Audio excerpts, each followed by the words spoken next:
বাবাকে দেখছি অভাবের সংসারে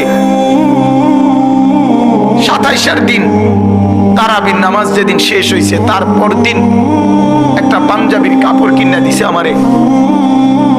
ঈদের দিনও সকালবেলা, আমি ঈদের দিন আজ ঈদ ফজরের নামাজ পড়ে আমি টেইলারের দোকানে দাঁড়ায় ছিলাম।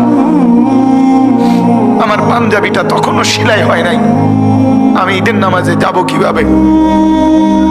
আমি সেই অভাবের সংসারে বড় হয়েছি। তারপরও কোনোদিন বাপ অবৈধ রোজগারের পিছনে যায় না। এক মসজিদের ইমামতি করছে 43 বছর। আব্বা এক মসজিদে নামাজ পড়াইছে, এক মসজিদ। 43 বছর এক মসজিদের ইমাম ছিল আমার বাপ। এটা বোঝা উচিত নিজের সন্তানকে গুনাহের রোজগারের উপরে নামাই দিয়ে কেমনে সুখ আসবে?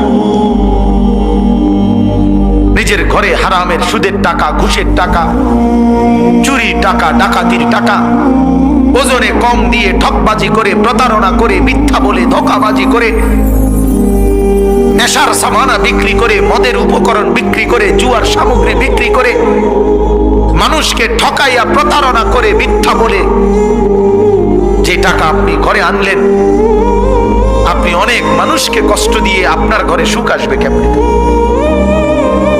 বলে?